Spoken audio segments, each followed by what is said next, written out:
ये क्वेश्चन मेरी रिक्वेस्ट है तुम सभी से, इस क्वेश्चन को प्लीज इस टॉपिक को एक बार पढ़कर ही जाना एग्जाम में, जब जाओ तब सस्टेनेबल डेवलपमेंट को पढ़कर ही जाना, ठीक है।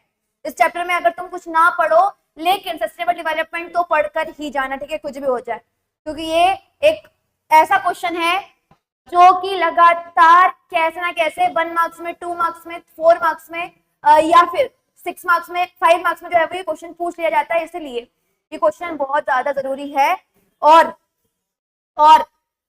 ये अलग अलग तरीकों से पूछ लिया जाता है, ठीक है। तो क्वेश्चन जो हमारे पास है वो क्या है, क्वेश्चन जो है वो है what do you understand by sustainable development, state any 2 measures to achieve it, ठीक है।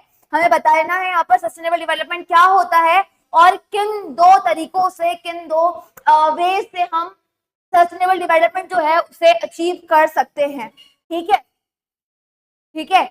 या फिर explain the importance of sustainable development, suggest any 3 measure to achieve it, ठीक है। हमें बताना है सस्टेनेबल डेवलपमेंट की इंपॉर्टेंस और किस तरीके से हम उसे अचीव जो है वो कर सकते हैं, ये सारी चीजें जो है वो हमें बताना है। और ये क्वेश्चन मैं फिर से बोल रही हूँ बहुत ज्यादा जरूरी है टॉपिक, ठीक है। सस्टेनेबल डेवलपमेंट बहुत ज्यादा जरूरी है, ज्योग्राफी में भी, इकोनॉमिक्स में भी, ठीक है। ये दोनों ही चैप्टर में क्योंकि टॉपिक है और 2 से 3 चैप्टर्स में तुम्हें ये देखने को मिल ही जाता है, इसलिए, ठीक है। तो सस्टेनेबल डेवलपमेंट क्या होता है, तो सस्टेनेबल डेवलपमेंट जो है ये सस्टेनेबल डेवलपमेंट क्या होता है, इस तरीके से हमारे डेवलपमेंट करें, इस तरीके की हमारी एक्टिविटीज करें जहां पर हमारी फ्यूचर जनरेशन की जरूरतें भी पूरी हो जाए, ठीक है।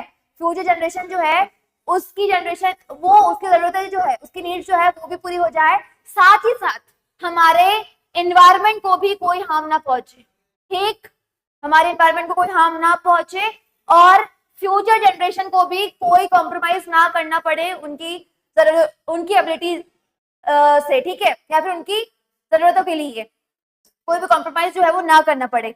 तो sustainable development means development that meet the needs of future generation, sorry present generation without compromising with the ability of future generation to meet own needs, ठीक है। और सस्टेनेबल डेवलपमेंट जो है इसका मेन एम क्या होता है, इसका मेन एम क्या होता है, it aims at balancing economic growth, social equality and environmental protection, ठीक है। सभी के पास जो है वो बेहतर तरीके से रिसोर्सेस हो, सभी का इकोनॉमिक ग्रोथ हो और सभी जो लोग हैं अपनी एक्टिविटीज करने के साथ साथ एनवायरमेंट जो है उसे भी ना नुकसान पहुंचाए, ठीक है। अब ये थी क्या, ये थी सस्टेनेबल डेवलपमेंट, कि सस्टेनेबल डेवलपमेंट आखिरकार होता क्या है। अब हमें ये देखना है कि सस्टेनेबल डेवलपमेंट जो है उसकी इंपॉर्टेंस क्या है, ठीक है, क्यों जरूरी है सस्टेनेबल डेवलपमेंट, ठीक है। अब हमें ये देखना है, तो सस्टेनेबल डेवलपमेंट की पहली इंपॉर्टेंस जो आती है वो आती है एनवायरमेंटल प्रोटेक्शन, ठीक है।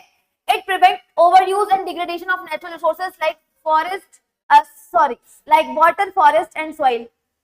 जब सस्टेनेबल डेवलपमेंट करेंगे तो वहां पे क्या होगा, हम इतना ही यूज करेंगे जितना हमें जरूरत है ना, क्योंकि हमें फ्यूचर जनरेशन के भी रखना है। तो इससे क्या होगा, इससे जो नेचुरल रिसोर्सेज है हमारे, वाटर हो गया, सॉइल हो गया, फॉरेस्ट हो गया, है ना, हर एक चीज जो है उसे हम ओवर यूज करने से बचेंगे और क्या होगा, चीजों का डिग्रेडेशन जो है वो नहीं होगा, ठीक है। चीजें जो है वो उनकी क्वालिटी पहले से खराब, बदतर जो है वो चीजें नहीं होगी, ठीक है। दूसरा जो पॉइंट है वो है फ्यूचर सिक्योरिटी। क्या होगा, सस्टेनेबल जब डेवलपमेंट हम करते हैं तो क्या करते हैं, फ्यूचर जनरेशन को ध्यान में रखते हैं। तो जब हम सस्टेनेबल डेवलपमेंट करेंगे तो हमारी फ्यूचर जनरेशन है उसके लिए भी रिसोर्सेज जो है वो बचे रहेंगे, ठीक है। हमारी फ्यूचर जनरेशन जो है उसके लिए भी इजी होगा और वो ठीक तरीके से ग्रो कर पाएगी, ठीक। तीसरा जो पॉइंट आता है वो आता है बैलेंस्ड ग्रोथ, ठीक है। तीसरा जो पॉइंट आता है वो आता है बैलेंस्ड ग्रोथ। अभी जो बैलेंस्ड ग्रोथ है ये क्या है, ये क्या है, मतलब यहाँ पर क्या होगा, सभी जो लोग हैं, ठीक है, सभी जो लोग हैं उन सभी के पास जो है वो ठीक तरीके से एडुकेट रिसोर्सेस होंगे, ठीक है। ऐसा नहीं कि किसी के पास बहुत ज्यादा किसी के पास कम, मतलब ऐसा नहीं कि एक जो है वो ओवर यूज कर रहा है दूसरा जो है वो बचा रहा है, नहीं, हम सब जब एक तरीके से प्रैक्टिस करेंगे तो रिसोर्सेज जो है वो सभी के पास एडिकेट होंगे और सभी जरूरत के हिसाब से यूज कर रहे होंगे, ठीक है। और साथ ही साथ क्या होता रहेगा, हमारे एनवायरमेंट जो है वो भी जो है वो कंजर्व होता रहेगा, ठीक है।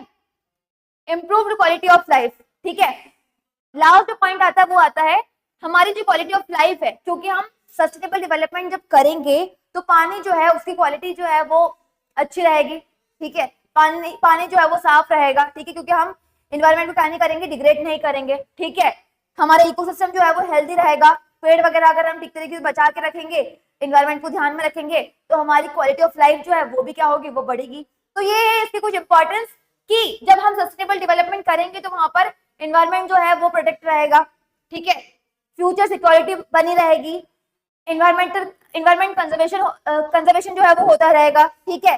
ग्रोथ जो है वो बैलेंस रहेगी और हमारी क्वालिटी ऑफ लाइफ जो है वो इंप्रूव होगी, ठीक है। ये थी आपकी क्या, ये थी आपकी कुछ इंपॉर्टेंस ऑफ सस्टेनेबल डेवलपमेंट, ठीक है। आगे मेरे पास आता है हाउ टू अचीव इट, ठीक है। आगे मेरे पास जो आता है वो आता है किस तरीके से जो है वो हम अचीव करें, ठीक है। तो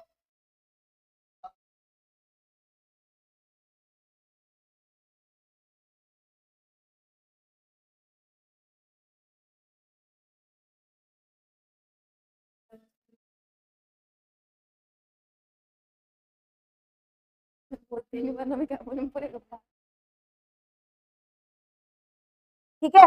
दूसरा जो आता है वो आता है हमारे पास किस तरीके से हम सस्टेनेबल डेवलपमेंट जो है उसे अचीव करें, ठीक है। तो पहला जो रास्ता है वो क्या है, वो क्या है, हम ज्यादा से ज्यादा रीन्यूएबल रिसोर्सेज को यूज करें, ठीक है। हम क्या करें, ज्यादा से ज्यादा रीन्यूएबल रिसोर्सेज जो है उन्हें क्या करें, यूज करें। जैसे कि सोलर हो गया, विंड हो गया, हाइड्रो पावर है, इन सभी चीजों को हम क्या करें, हम यूज करें इंस्टेड ऑफ फॉसिल फ्यूल, ताकि पॉल्यूशन भी कम होगा, हमारे पास रिसोर्सेज जो है वो भी ठीक तरीके से बचे रहेंगे और हमारा डेवलपमेंट भी होता रहेगा। दूसरा जो तरीका है वो है कंट्रोल पॉल्यूशन एंड डिफॉरेस्टेशन, ठीक है। पॉल्यूशन, अगर हमने रिसोर्सेज हमारे इस तरीके से यूज किए कि हमें फ्यूचर जनरेशन के लिए बचाना है और एनवायरमेंट को भी ठीक तरीके से जो है वो रखना है, ठीक है, हमें एनवायरमेंट को भी ध्यान में रखना है। तो जब हम एनवायरमेंट को ध्यान में रखेंगे तब ऐसा डेवलपमेंट करेंगे तो वहां पे क्या होगा, वहां पर हम पॉल्यूशन जो है वो कम कर रहे होंगे, पॉल्यूशन जो है वो हमें कंट्रोल होता हुआ दिखाई दे रहा, और एनवायरमेंट को अगर ध्यान में रख रहे हैं तो डिफोरेस्टेशन तो ऑब्वियसली बात है कि कम ही होगा, ठीक है। पेड़, लोग जो है वो पेड़ काटना कम कर देंगे, ठीक है। तीसरा जो आता है वो क्या है, वो है एफिशिएंट रिसोर्सेज मैनेजमेंट। जब हम रिसोर्सेज को रीयूज, रिसाइकल और रिड्यूस करेंगे वेस्ट को, ठीक है। जब हम रिसोर्सेज को